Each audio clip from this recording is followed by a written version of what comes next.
자, 3번 보겠습니다. 천명위성은 시취인신중하야 지출 적외성 천명지성하고 불작 기품이 언이니 시 전언이라. 중용어에서 천명지위성이라는 말은 그걸 이제 줄여서 천명위성은 그러니 중용어에서 첫 구절에 하늘이 명령한 것이 성이다라는 이 말은 이게 무슨 말이냐 구체적으로 얘기해 보면 그냥 한 말이 아니고 이것은 취인신중 취 뭐뭐 어디에 나아가 그런 뜻이에요. 사람 몸에 나아가서 구체적인 사람 몸에 나아가서 지출 거기서 지적한 거라는 거예요. 뭘? 저게 성 천명지성하고 요 몸통 속에 요 육체 속에 하나의 하늘이 명한 성이 완성된 게 있다. 그거를 지적한 거라는 거예요. 그런데 육체 속에 하늘이 명령한 성이 있는데 불작 기품과는 섞이지 않은 그게 있다는 거예요. 기품과는 섞이지 않은 하늘이 명한 성이 있다는 거예요. 그래서 이거는 전적으로 리만을 얘기한 거다. 천명지위성은 구체적인 육체 속에 나아가서 얘기한 거라는 거예요. 구체적인 육체 속에 있는데 그게 하늘이 명한 본성이 있는데 그거는 육체적인 기하고는 섞이지 않은 그게 있다는 거예요. 어렵죠. 그래서 전원 리를 전적으로 말한 거야. 이 천명지위성이라는 성은 야군 겸언기 만약에 기를 겸해서 얘기하면 변설 솔성지위도 불거니 솔성지위도라는 말을 할 수가 없다는 거예요. 불거가 이게 안 된다 이런 뜻입니다. 변설 솔성지도라는 말이 할 수가 없다. 예를 들면 태극이 불자포 음양. 태극은 음양과 분리호 음양. 이 음양과 떨어지지 않으면서도 역불자포 음양이라. 음양과 섞이지 않는 거다. 이것처럼 성도 사람 몸 속에 있는 거야. 기 속에 있는 거야. 그런데 기와 섞이지 않은 하늘이 명령한 순수한 리야. 네? 어려워요?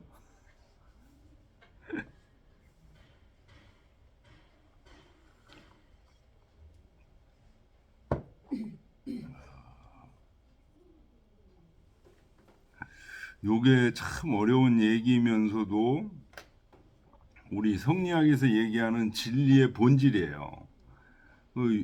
요 문제가 해결이 되면 퇴계, 고봉, 율곡과 논변에 든 사단칠정 논쟁이 다 해결이 됩니다. 이게. 그래서 자세한 얘기를 하려면 이게 여기서 한 몇 년 얘기를 해야 돼요. 적어도 한 1년 얘기를 해야 되는 건데 요 태극과 음양의 관계. 태극이 리죠. 음양 기죠. 리와 기의 관계. 그 다음에 천명지위성 요게 리죠. 요게 어디 있냐? 사람 몸에 있다는 거예요. 이 기죠. 몸에 있다는 거. 리와 기의 관계. 섞이면서도 같이 있으면서도 섞이지 않을 수 있는 관계. 요 관계에 대해서 더 자세하게 나아간 얘기가 사단칠정 얘기예요. 리발기발 얘기. 그래서 그 문제는 유학의 최고봉, 조선의 최고의 지성들끼리도 이제 의견이 나눠져 있고, 그래서 그것 때문에 율곡학파, 퇴계학파 이렇게 나눠졌다 이렇게 우리가 알고 있으면서 현재까지 결론이 어떻게 나냐? 역사 교과서에 퇴계 율곡이 사단 지정설을 얘기했는데 공리공담을 하다가 조선이 망했다. 뭐 이런 결론이 그렇게 나와 있어요. 역사 교과서에. 요거 역사 교과서 쓰신 분들이 누구냐? 경성제대 일본 교수들한테 배운 이병도 박사를 비롯해서 이제 그런 분들이 역사 교과서를 써서 결국 이렇게 만들어놔서 그래서 저도 제가 사단 퇴계 사단 리기 호발서를 가지고 박사 논문인데 그 쓴 이유가 이걸 좀 해결하고 싶었어요. 이게 진짜 그런 건지 아닌 뭔가가 있는 것 같아요. 근데 그거를 공공연히 얘기하는 사람이 학자들이 하나도 없어. 그래서 알고 싶어서 그거를 이제 이게요. 그냥 뭐 이거 리발은 이거야, 기발은 이거야 이렇게 얘기한다고 되는 얘기가 아니에요. 이 문제에 대해서 침잠을 해야 돼요. 쭉 이렇게 이거를 제대로 하려면 기초 훈련부터 운동도 다 기초 훈련을 하고 하잖아요. 이것도 기초 훈련을 쭉 다지고 그리고 이제 조금씩 해서 이해를 하면 그렇게 어려운 문제는 아니야. 이게 해보니까 저는 막 이거 할 때 박사 논문 쓸 때 죽기 살기로 이거 했는데 그래가지고 심지어는 막 이기동 선생님하고도 의견이 달라가지고 지도교수하고도 의견이 달라가지고 지도교수하고도 맨날 싸웠다는 얘기는 아니고 하여튼 막 그렇게 하면서 결국 박사 논문을 이제 썼는데 쓰고 나서 우리 이기동 선생님이 남학사가 주도해서 퇴계고봉 사단 칠정을 한번 읽고 우리가 거기 박사 학생들 전부 모아가지고 수요일 날 아침마다 스터디를 했어요. 그걸 한 4년인가 했어요. 지금 공주대 전임 교수로 간 그 차종선 이치혁 박사도 그때 같이 제가 이제 막 읽고 해석하는 그런 부분들을 보면서 토론을 막 많이 했는데 거기서 많이 어떤 기운을 얻어간 거예요. 이게 사단칠정 논쟁 이런 것들이 그 치열한 아주 자기 수신을 바탕으로 해서 전개되는 치열한 철학적 사색이에요. 그러니까 거기까지 올라가려면 운동선수도 어디 분야를 하려면 어떻게 해요? 몸을 충분히 풀어주잖아요. 이게 몸이 안 풀린 상태에서 이거 사단칠정 얘기하잖아요. 제대로 토론이 안 돼요. 아무 생각 없다가 리발 기발 그게 뭐야 뭐 이런 식으로 얘기하면은 얘기가 안 돼. 몸이 충분히 풀려야 돼. 뭐 하여튼 그래서 저는 뭐 그때 이후로 여기 독립문화원에서 이제 수요일 날 강의하는 거 지금도 하고 있습니다만 그거를 쭉 계속 해 보면서 결론이 공리공담이 아니다. 공리공담이라고 이거를 얘기하는 사람은 정말 무식한 사람들이다. 공부를 제대로 안 한 사람들이다. 그래서 실제로 그러면 어떻게 됐냐? 조선 후기에 퇴계학파 맨 마지막 분들은 대산 이상정부터 시작해서 이제 한주 이진상 이런 분들이 퇴계학파 마지막 분들이거든요. 그분들은 이거를 알은 거야. 알았더라고요. 그분들 문집을 계속 읽어보니까. 그래서 그분들 제자들 이 사단칠정 이기설 여기 지금 이기설이 나와서 이제 얘기하는 건데 이기설을 제대로 알게 되면 그게 바로 뭐냐? 진리를 바로 아는 거예요. 그런데 이기론만 안다고 해서 진리를 안다는 건 너무 빈약한 거예요. 이기론을 제대로 알려면 사서 삼경, 사서 오경을 밑받침 돼야 돼 이게. 그래서 그 퇴계학파 조선 후기의 퇴계학파 분들 대산 이상정부터 한주 이진상 같은 분들은 그 코스를 다 밟으신 분들이에요. 문집 읽어보니까 딱 나오더라고요. 그런데 그런 것들이 학계에 전혀 반영이 안 돼 있어요 지금. 공리공감 절대로 아닙니다. 이거 어마어마한 우리 중국은 따라올 수 없는 얘기예요. 이게. 중국 학자들은 이해도 못하는 얘기들이에요. 지금 우리 뭐 국제 퇴계학회 그런 거 해가지고 중국 학자들 보고 퇴계 이기호발설에 대해서 한번 평해봐라 그러는데 이 중국 그 국제 퇴계학회 가잖아요. 퇴계 이기호발설 이거 아주 우습게 생각해. 이거는 이런 거고 뭐 퇴계가 잘못했고 율곡이 어쩌고 뭐 막 얘기해. 근데 기초가 안 된 상태에서 지금 얘기하는 거예요. 그 정도 가지고는 지금 수준이 중국 성리학보다 한단 정말 높여놨어요. 이 사단칠정 이런 퇴계학을 중심으로 해서 결국은 뭐냐? 율곡의 그런 기발일도설, 퇴계의 이 사단칠정설에 대해서 반대를 해가지고 기발일도설, 이통기욱서 이런 거 얘네는 내셨는데 그게 엄정한 진리의 측면에서 봤을 때 잘못 보신 거예요. 그 율곡 선생 같은 분은 이제 그 기발일도설, 이통기욱설 얘기하신 게 그 40대 후반, 50대 그때 얘기를 하신 건데 깊이 연구를 하셔가지고 한 것도 아니고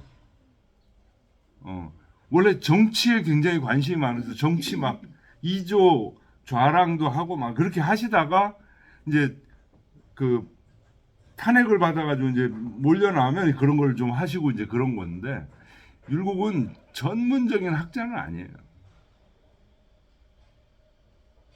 근데 그 후에 이제 그 학파가 형성이 돼가지고 율곡을 이제 높이다 보니까 그렇게 된 거지.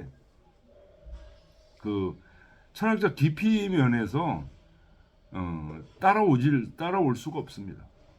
그래서 조선 후기에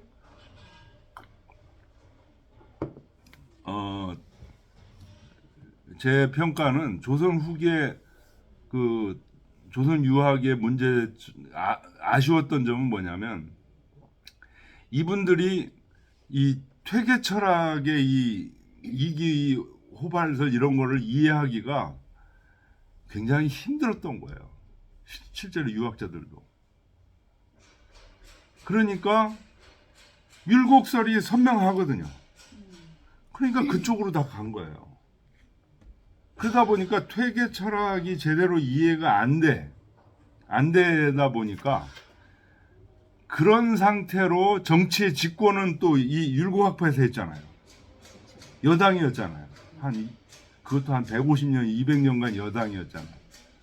그러다 보니까 이제 우암, 송시열 뭐 이런 교조적인 학자들이 나와서 조선 말아먹은 거예요. 쉽게 얘기하면. 그래서 반성할 점도 굉장히 많아요. 제가 볼 때는 율곡학파에서 엄청 반성을 해야 되는데 지금 율곡학 연구하는 학자들 많이 있거든요. 대학 교수들 많이 있어요. 반성 하나도 안 해. 반성은커녕 뭐라 그러는지 알아요? 저기 율곡이 율곡 철학이 잘못됐다 이렇게 얘기하면 막 언성 높이고 싸우고 그래. 그래가지고 이제 니네들하고 잘 얘기 안 한다.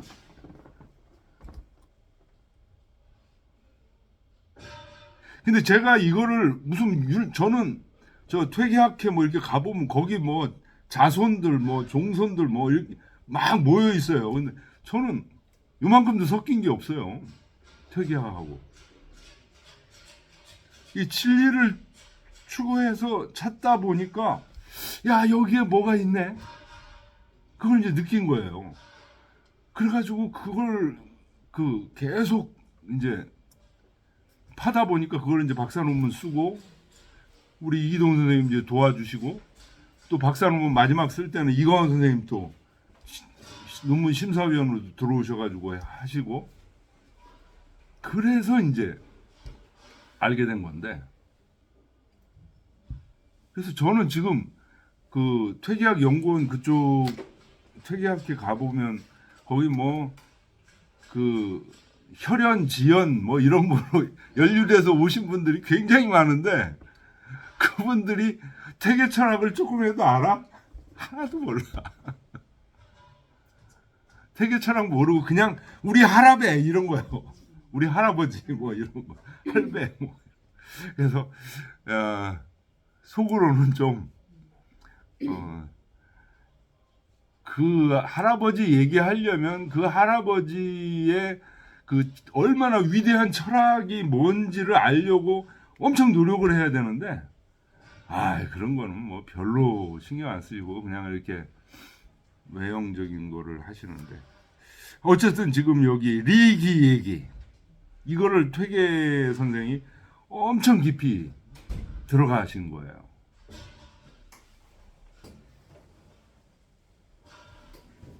요즘 역사책은 좀 바뀌었어요, 보시면. 어떻게 바뀌었어요? 중학교, 고등학교 한국사 책에서 그러니까 퇴계 이제 그게 하나 불만일 수는 있겠는데 율곡하고 퇴계를 이제 거의 대등하게 놓기는 하는데 이 두 분이 특히 퇴계 이황 선생님이 성리학의 철학적 수준을 한 단계 높인 중기에 이제 그런 학자로 나와요. 그건 당연한 거예요. 진짜 그렇게 했어요. 네. 그리고 이제 그 뒤에 뭐 예속 논쟁 이런 것도 예전에는 단파 싸움하느라고 뭐 사색당파, 네. 독립공단 뭐 네, 그런 식으로 얘기했는데 이건 효종의 정통성 문제이기 때문에 그렇게만 봐서는 안 된다. 안 된다. 이제 이런 시각들이 중학교 교과서에서 반영이 됐구나 이제. 네, 그 어느 정도. 공담도 일종의 민주적인 그런 견제와 이런 거를 통해서 서로 하나만 있는 것보다는 오히려 더 그런 긍정적인 사색당파 뭐 이렇게 해가지고 그것 때문에 나라 망했다라는 나라 망했다 이런 식으로 저도 그렇게 배웠죠. 예. 요즘 중학교 고등학교 달라졌구나. 교과서는 그렇게 달라졌어요. 아유 다행이다.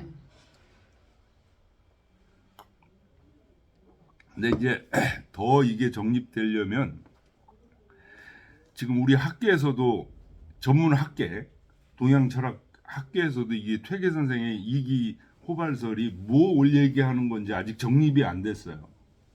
이게 정립이 그게 사실 퇴계 선생님이 이렇게 한 차원 높은 낮다까지만 있는 거지 네, 그걸 설명해 줄 수가 없어요. 설명을 못 하죠. 근데 이거에 설명이 돼야 돼요. 그리고 지금 우리 조선시대 유학자들이 그걸 설명을 해놨어요. 그분들 문집 속에 그게 돼 있어요. 거기까지 연구가 안 된 거죠. 네. 아니 거기까지 연구가 우리 학계에서도 연구가 안 돼 있어요 지금. 이것을 쭉 이렇게 고구마 캐듯이 쫙 이제 캐내려면 시간이 꽤 걸리고 혼자 힘 가지고는 안 돼요 이게. 근데 우리 제 지도 교수 이기동 선생님, 그 다음에 또 심사위원 교수이신 이광원 선생님 퇴계 철학 전공이에요. 근데 이 사단 칠정 뭐 이런 거 이발 기발서 이런 거에 대해서는 치지 도외하세요. 그 너무 골치 아프고. 저는 다른 건 다 동조하는데 그 면에서만큼은 동조를 못해요. 이거는 더 연구를 해서 밝혀야 되는 얘기다.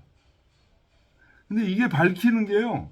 이광원 선생님이 그렇게 한 것도 어느 정도 이해가 가요. 이게 예비 작업이 보통 있어야 되는 게 아니에요. 이게 쉽지 않은 거예요. 그냥 쑥 들어가서 쑥 이렇게 정리할 수 있는 문제가 아니야. 그렇게 정리할 수 있는 문제 같았으면 뭐 벌써 정리가 됐지. 지금 여기 리기설 이렇게 간단히 지금 주자가 얘기를 했는데, 성과 인신, 태극과 음양, 뭐 이런 얘기를, 리와 기 얘기를 했는데, 이게 지금 이런 연관이 지금 돼 있고, 어려운 문제지만 우리 퇴계와 고봉, 또 퇴계와 율곡, 이기 논쟁을 통해서 우리 조선시대 때 이게 밝혀졌다. 요까지만. 어떻게 밝혀졌는지는 저도 이제 논문을, 제가 그래서 박사 논문을 쓰고 나서 이제 그거를 퇴계학파에 그걸 다 연구해서 하겠다고 써 내려오다가, 그 중에 퇴계학파의 훌륭한 학자 중에 한 분이 원주에 사셨는데, 네, 누군지 알아요.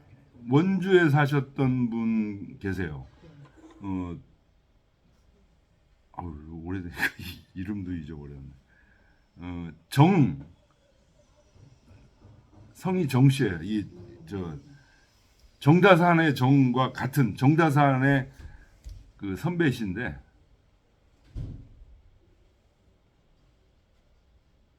좀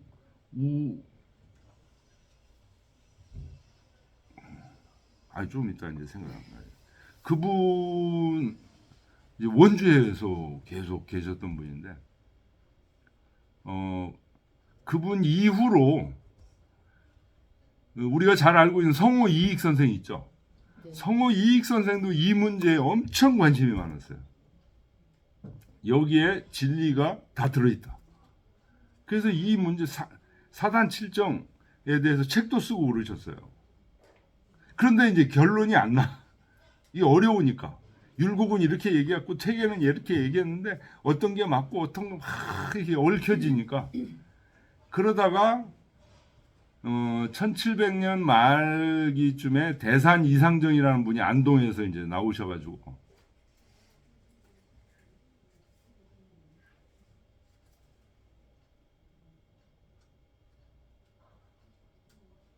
그래서 제가 대산 이상정까지 논문을 쓰고 그 얘기 하려고 그러다. 그 다음 이제 계속 이어져서 한주 이진상, 조선 말에 한주 이진상 선생까지 있는데, 그분까지 이제 내려가려고 그러다가 거기서 이제 스톱이 됐어요. 대산 이상정까지 논문 쓰고 더 못 쓰고 어디로 돌아왔냐? 지금 동인문화원 강의, 이 5개 강의를 지금 하면서 퇴계 철학 강의를 하고, 수요일날 강의를 하고, 그 시간 말고 그 다음에는 뭐를 하냐면 지금 주역, 지금 시경 막 이런 거를 강의를 하다 보니까 시간이 너무 뺏겨가지고 이 지금 논문 진행을 못 하겠더라고요. 근데 시간도 뺏길 뿐만 아니라 이거를 계속 끝까지 밀고 나가려면 이 뒷심이 필요한데, 뒷심이 사서오경이에요. 사서오경이 받쳐줘야 돼. 너무 저는 이제 이 사단칠정설 쪽으로만 파고들었잖아요. 깊이만 파고들었는데 이걸 좀 넓혀야 돼. 그래서 지금 그렇게 하고 있는 중입니다. 요거 3번 문장 리기 얘기하면서 이제 별 얘기를 다 했네요.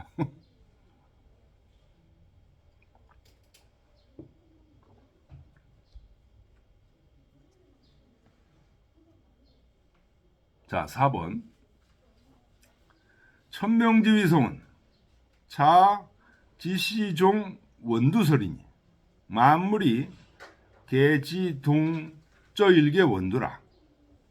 중요해서 얘기했던 천명지위성이라는 말은, 이것은 원두를 쫓아서 한 말이다, 이런 뜻입니다. 종은 뭐뭐를 쫓아서, 이런 뜻이에요.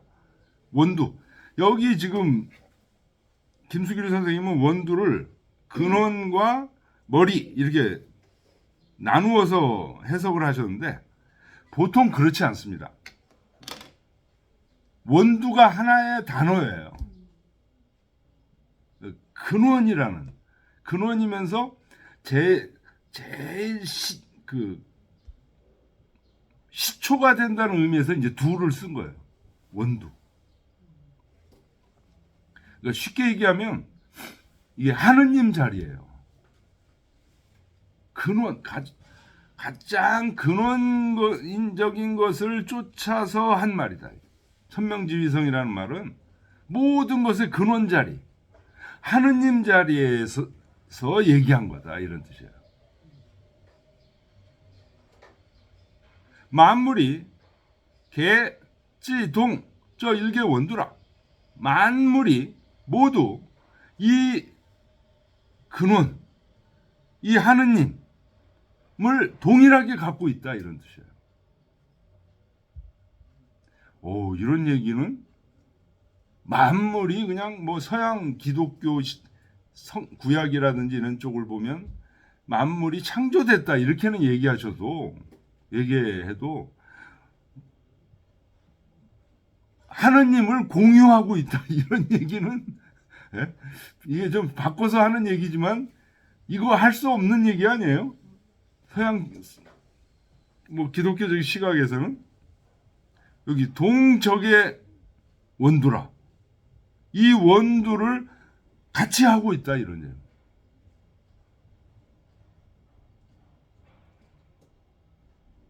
그러니까 우리 동아시아 사람들은 하느님을 공유하는 어떤 존재로 생각을 하고 있다.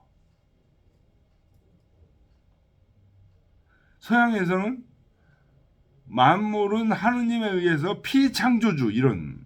그래서 피창조주가 되는 순간 어때요? 창조주와 피창조주는 나누어지죠? 네. 요거 작은 표현이지만 요 하늘과 이 만물이 나누어지지 않는 그걸 이제 뭐라고 표현해요? 천인합일이라고 표현하는데 천인합일 사상이 여기 지금 들어가 있어요. 공유하고 있다. 요런 느낌에 자꾸만 생각을 해서 이런 느낌에 익숙해지셔야 돼요. 하늘이라는 존재는 우리를 창조하기도 하신 거지만 우리는 이 만물들은 공유하고 있다, 하늘을. 요즘 이런 생각들이요, 요즘 환경을 돌보는 생각하고 굉장히 많이 맞닿아 있습니다. 심지어는 동물들, 불쌍한 동물들에게도 그 동물의 권리가 있다, 이런 얘기들을 하잖아요. 그런 생각들을 계속 파고 들어가면 우리 같은 부모를 공유하고 있다, 같은 근원을 공유하고 있다는 생각을 하고 있는 겁니다. 그래서 같은 근원을 공유하고 있다. 저 동물이든 식물이든 산과 바다, 우리와 같은 근원을 공유하고 있다. 같은 형제다. 이런 얘기들이 성학십도 제2도 서명도, 장제 선생님이 쓴 서명도 보면 이런 얘기들이 나와요. 민호 동포, 백성과 나는 동포다. 동포라는 게 하나의 자궁에서 같이 나왔다는 뜻이거든요. 어디 같은 동포야? 네? 성인은 소위 진기지성이면, 즉 능진인지성은 유기동 이런 고야라. 성인이 진기지성, 자기의 본성을 남김없이 다 하게 되면 그러면 곧 능진인지성, 보통 다른 사람들의 본성도 다 할 수 있는 까닭은 소위가 여기까지 걸리는 거예요. 여기 동일원 고해라. 예, 같은 근원을 갖고 있기 때문에. 그렇기 때문에 나의 본성을 다하면 다른 사람의 본성을 다 이해할 수 있어.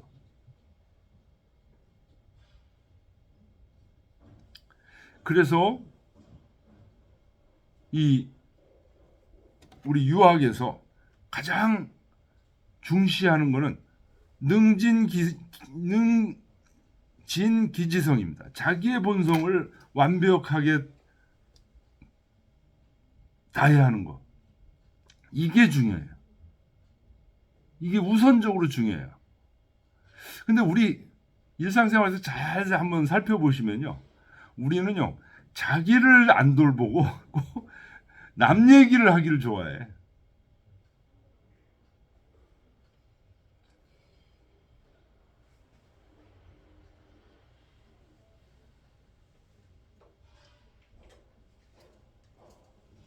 그래서 참,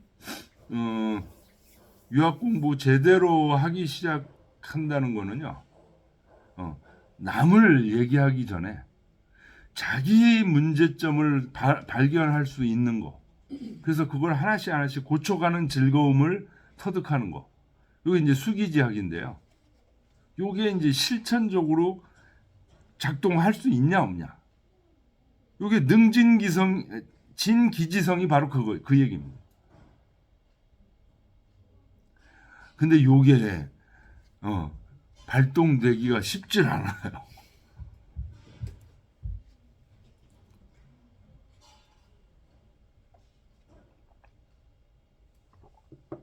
그래서 어렸을 때 우연히 생긴 이런 습관, 이런 것들에 이제 자기를 자꾸만 성찰하는 습관이 어렸을 때 생기면은 이런 분들은 쉽게 이게 공부가 됩니다.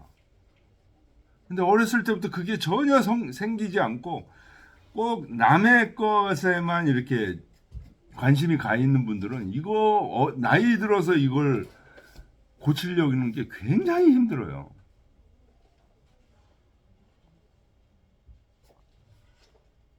그래서 어렸을 때 일기 쓰게 하고 이런 거 있잖아요. 일기 엄청 좋은 방법입니다. 남이 안 보잖아요, 일기는. 그래서 자기와의 대화. 요 능진기성하는데 제일 좋은 방법이 자기와의 대화. 이겁니다. 자기하고 대화하는 습관을 자꾸만 길러놓으면 자기를 이해하게 되니까, 자기를 이해하게 되면 어떻게 돼요? 남을 이해하게 돼요. 남의 감정, 저 사람은 지금 슬프겠구나. 내가 이렇게 하면 슬프겠구나. 이런 생각들을 하는 거예요. 이게 능진 인지성이에요. 이게 가능한 이유는 뭐냐? 동일원이 있기 때문에, 동일 원두를 같이 공유하고 있기 때문에 그렇다는 거예요.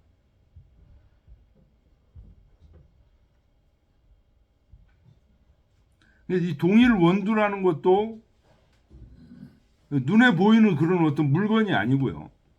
하느님이 계셔가지고 이게 있는 게 아니고요. 다 어떤 존재예요? 마음 존재죠.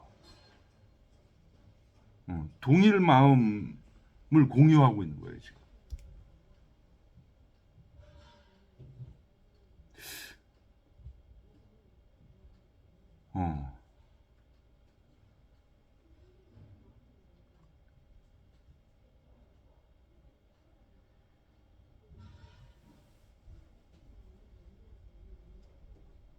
그러면은 이런 식으로 이해를 하면 하느님, 하늘의 존재를 좀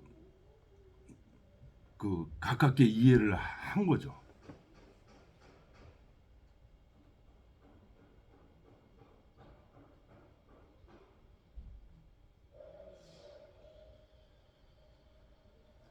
자, 그 다음 보겠습니다. 양론 본원이면 즉 유리 연우의 유기로되, 양론 품부면 즉 유식이 이후에 리 수이구라. 고로 유식이면 즉 유실이하고 무식이면 즉 무실이라.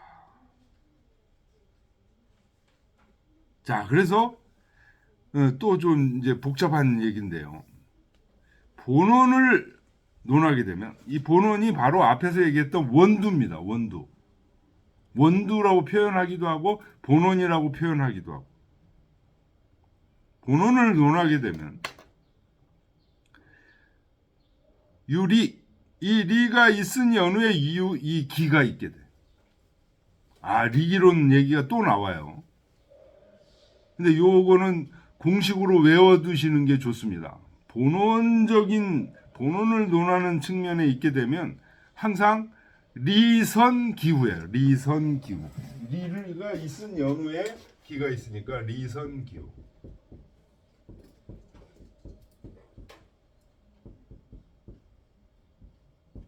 어디서 얘기할 때? 본원의 측면에서 얘기할 때. 원자가 예, 물수련이 없구나. 그러니까 그것도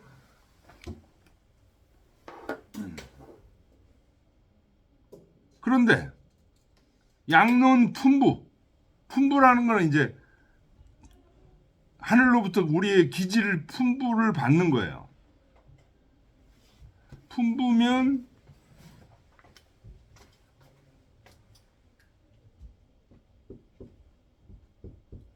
기선리후야.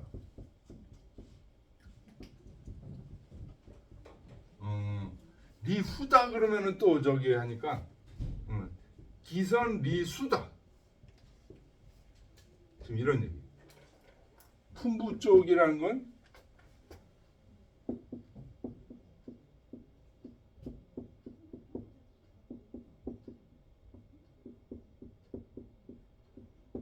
품부. 요거는 뭐야? 요거는 현실 쪽이에요. 현실 쪽. 구체적인 현실 쪽. 이 본원은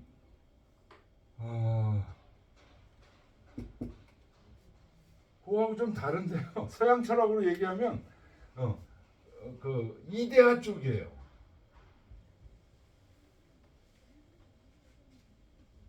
뭐 상상은 아닌데 이 상상이라는 표현 쓰면은 진짜 허상이 돼버리는데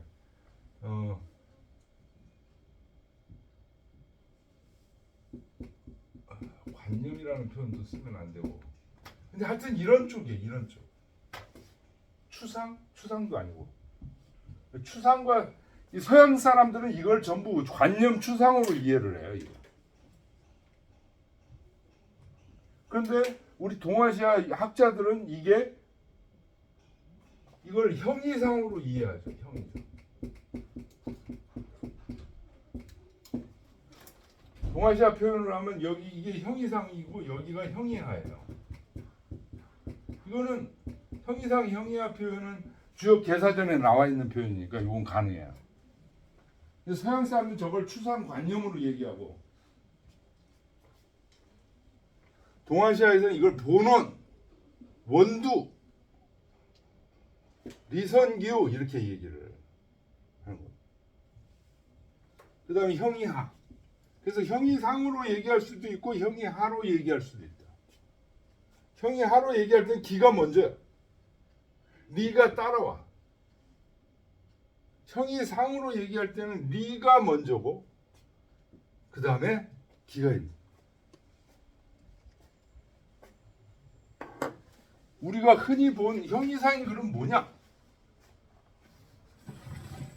하느님 세계에서 얘기하면 뭐 이런 얘기예요. 쉽게 얘기하면. 그래서 하느님 세계에서 얘기한 것 중에 제일 그 그린 것 중에 제일 우리가 많이 보았던 게 태극도서예요. 그 태극부터 시작되잖아요. 하느님 세계에서 얘기 맨 끝에 뭐예요? 화생만물이잖아요. 이게 구체적인 현실이에요. 여기서 여기까지 내려오는 거를 태극도에 그려놓은 거예요. 그게 실제 한다는 거예요. 그러니까 여기 형이상이 뭐예요? 이걸 추상이고 관념이라고 얘기하면 동의를 못하죠. 우리 성리학자들은.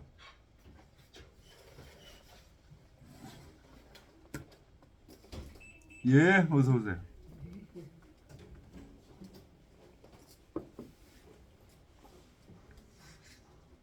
아, 이거는 뭐 깊이 얘기하면 한없어 가지고 이걸 깊이 알고 싶으면은 수요일 날 세계 철학 시간에 오십시오. 깊이 알고 싶어 하지 않으실 것 같은데 전혀. 농담이고요. 저기 공부하다 보면 관심이 생기겠지. 자, 그다음 페이지로 가서 요 6번은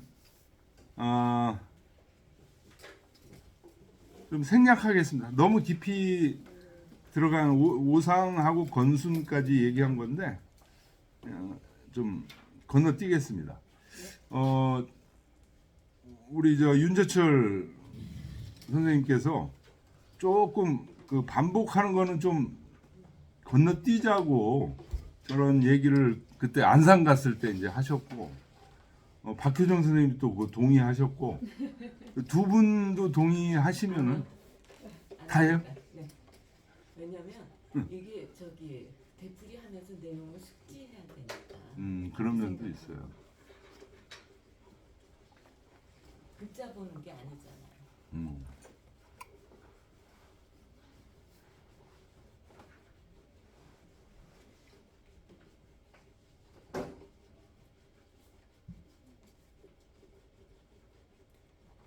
오히려 이동현 선생님은 적극적으로 찬성한 줄 알았더니 의외네. 아, 제가 좀 그렇잖아요. 날리기 학생인 것 같아도. 또 완전히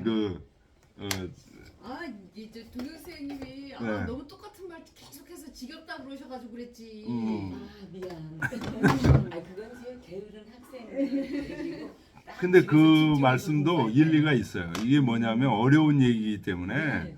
반복하지 않으면은 좀 그런 면은 있어요. 근데 그러면 자꾸 해석은 조금 빨리. 좀 빨리. 빨리 하고 내용 설명은 조금 풍부하게 해주시고 이런 쪽으로 하시죠 뭐. 예. 근데 제가 하는 얘기는 예.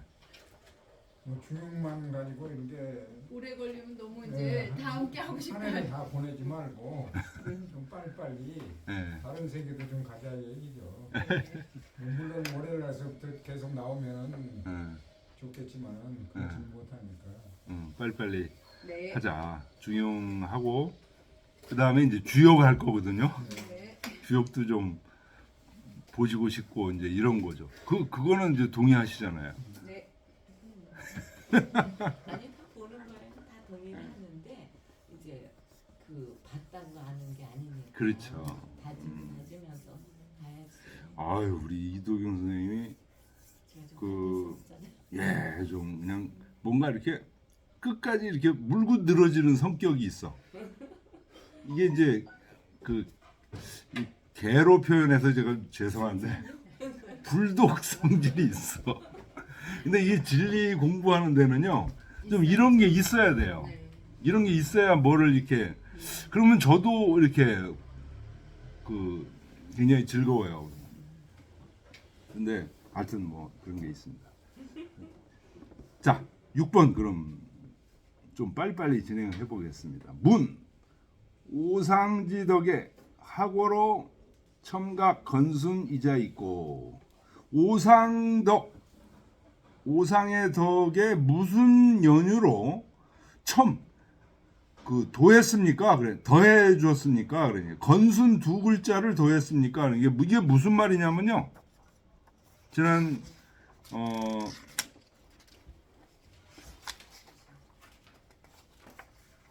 우리가 이제 첫 구절 들어갔잖아요.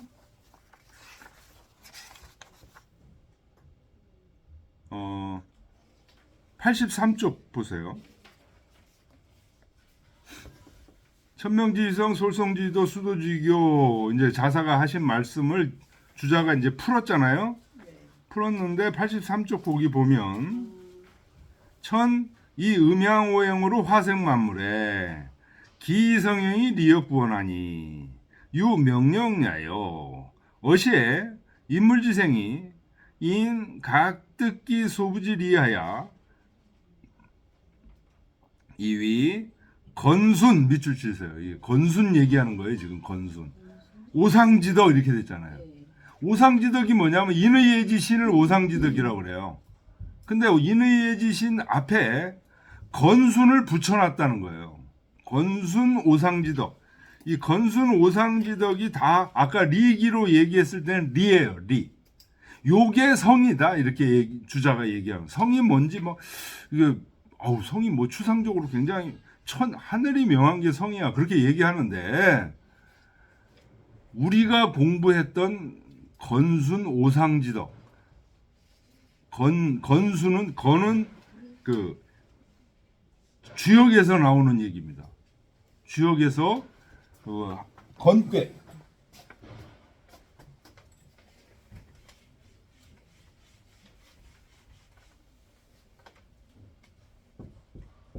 주역의 맨 처음 보면 건괴가 있죠. 이 건괴. 이 건괴의 그 성정, 요 특질이 뭐냐?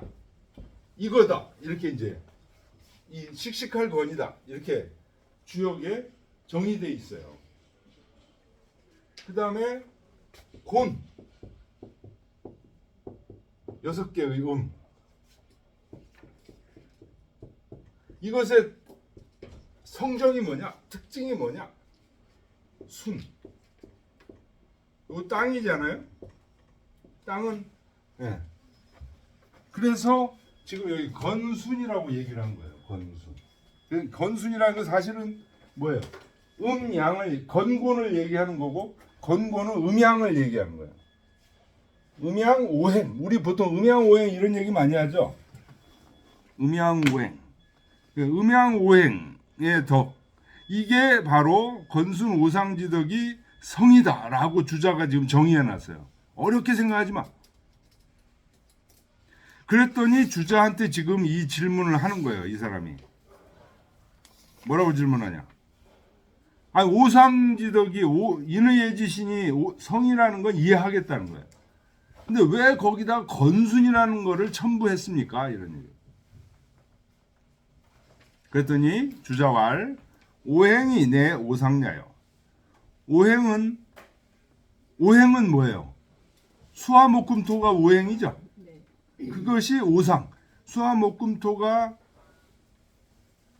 인의예지신에 해당되는 거죠. 수화목금토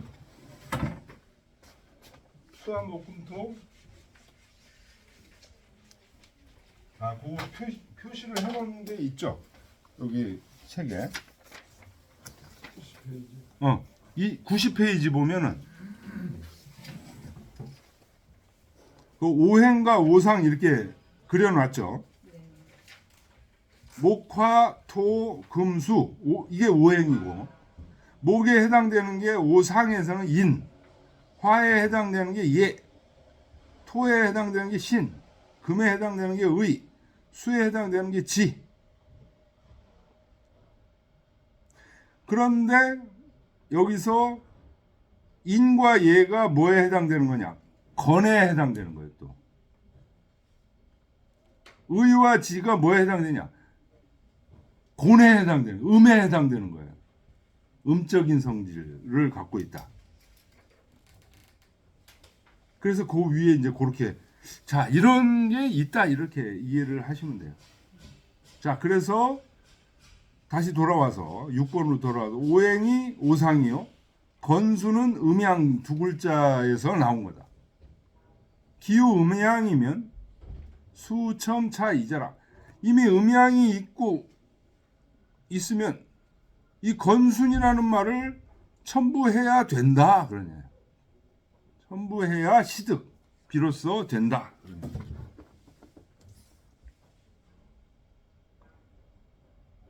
자, 그래서 7번. 건순지체는 즉 성야라. 건순의 본체는 성이다.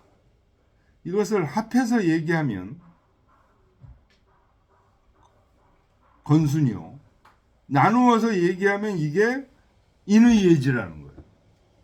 건순이 따로 있고 인의 예지가 따로 있는 게 아니고 아까도 그 설명을 했었죠. 인예가 건에 해당되고 의와 지가 순에 해당된다 그랬잖아요. 지금 그 얘기하는 거예요. 인의 예지는 에서 인예는 건이고 의지는 순이다. 음적인 거다 그런 얘기예요.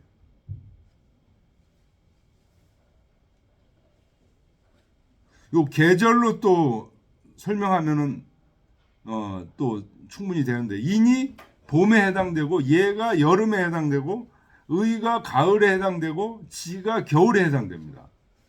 그래서 인의 예지.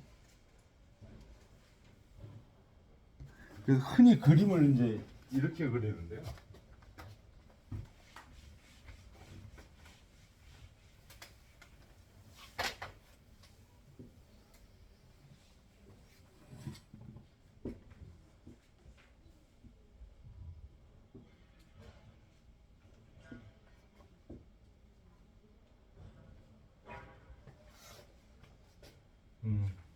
여기가 목이 해당됩니다.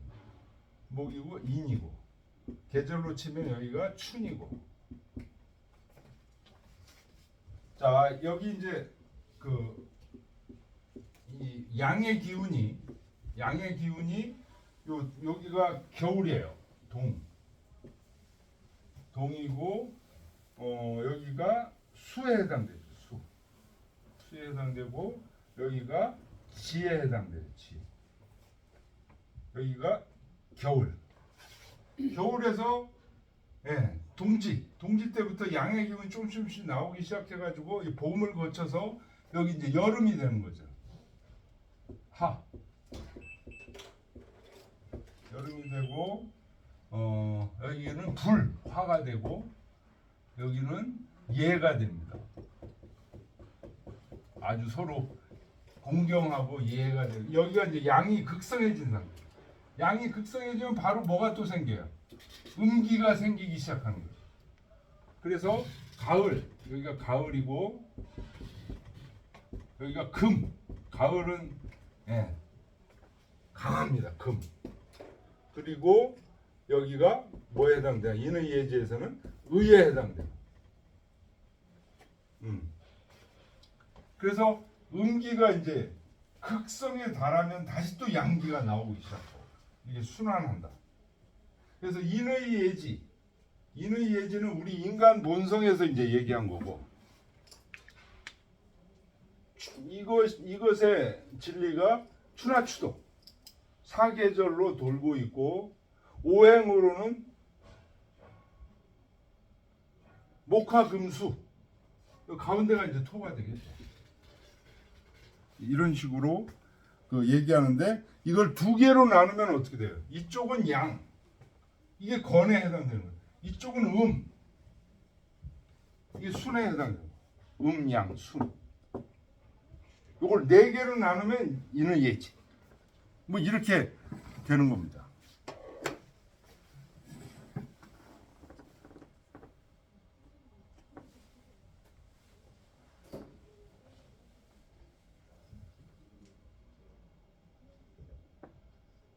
자, 8번.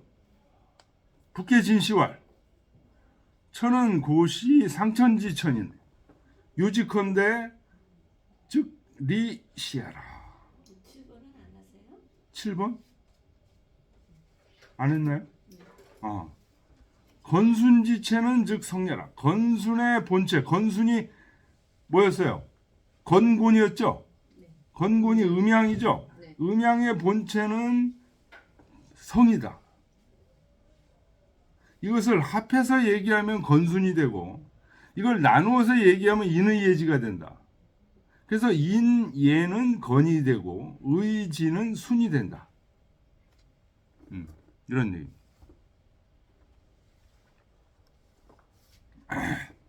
자, 8번.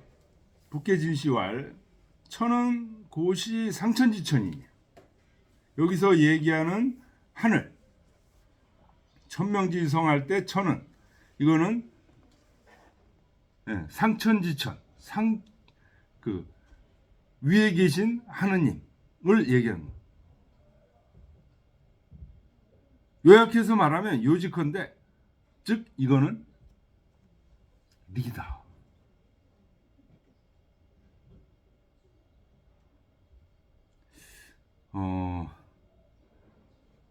보통 이제 이런 얘기 많이 합니다. 기독교에서 얘기하는 하느님, 여기는 막 얘기를 해주잖아요. 그래서 이런 인격신이라고 얘기해요. 인격신. 요거 지금 상천지처는 리다라고 얘기하는 거는 인격신이 아니다는 거를 의미하는 거예요. 네가 뭐 어떻게 해라 뭐 이런 얘기를 구약 성경 같은 데는 나오는데요. 그런 얘기들이 있는 게 아니고 그 이법이다. 그래서 이 이법이라는 건 엄청나게 많은 거예요. 천리, 하느님의 법을 천리라고 얘기하기도 하고, 천리부터 시작해서 우리 인간들이 세세히 그 지켜야 되는 법, 이법들, 조례들 이런 것도 다 리에 들어갑니다. 리의 범위가 엄청 넓어지는 거예요. 이렇게 돼요. 연인아, 그러나 천 여하의 명어인가? 하늘이 어떻게 해서 사람에게 명령을 하는가? 천명지휘성이라고 그랬잖아요. 어떻게 해서 명령을 하는가? 그런 얘기. 개, 자, 음양오행지기 유행변화하여 이생만물하고 리 불해오기하여 기성형이면 리역부원하니 변시 상천 명령지하라. 어떻게 하늘이 사람에게 명령을 하냐면 되죠. 자는 뭐뭇에 근거해서 뭐뭇에 의지해서 이런 뜻이에요. 여기 이제 적으로 읽을 때도 있죠. 여기 적으로 읽을 때는 서적할 때 이제 적으로 읽고요. 여기서는 동사로 쓰인 거예요. 전치사로 쓰인 거예요. 뭐뭇에 의지해서 음양오행의 기에 의지해서 그냥 지멋대로 하느님이 뭐 가는 게 아니고 음양오행이라는 기를 요 기야 기는 하느님이 아니야. 기는 리가 아니야. 근데 요 기를 의지해서 유행 변화를 한다는 거예요. 유행 변화. 그래서 만물을 낳으신다는 거예요. 그래서 만물을. 근데 만물은 다 뭐의 소산이에요? 기의 소산이죠. 근데 기가 만물이 나오게끔 그렇게 하는 것은 그 속에 있는 하느님, 리가 그렇게 하게 한다는 거예요. 이렇게 돼서 리 불해오, 리는 기 바깥에 있는 게 아니라는 거예요. 모든 기 속에서 만물을 낳게 하시는 것이 하느님 리라는 거예요. 그래서 리는 기 바깥에 있지 않고, 근데 기가 어떤 형체를 형성하게 되면 그 형체 속에 리가 부여된다는 거예요.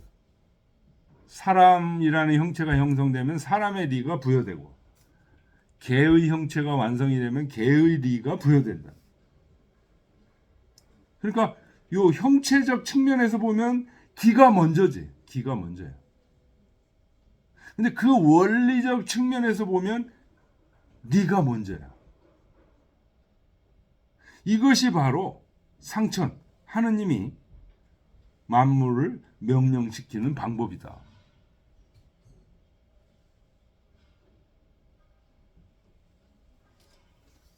그러니까 뭐 어떻게 해서 이렇게 만물을 낳은지 천지창조설 구약 성경에서 나오는 뭐 첫날은 뭐를 만들고 둘째 날은 뭐를 만들고 이렇게 만드신 것보다 여기 얘기가 훨씬 타당하지 않아요? 음양오행의 기를 통해서, 기의 유행 변화를 통해서 만물을 낳는데 기가 어떤 형체가 형성이 되면 그 속에 그 사물의 리가 부여된다 이거예요. 요게 천지창조설이고, 요 얘기가 사실은 어디에 있는 거예요? 태극도설에 이미 있는 거예요. 태극도설에 요 얘기가 전제되어 있는 거예요. 이분들은 다 북계진시 주자한테 태극도설을 배우고 이 얘기를 하는 거예요. 좀 쉬었다 할까요? 네. 네.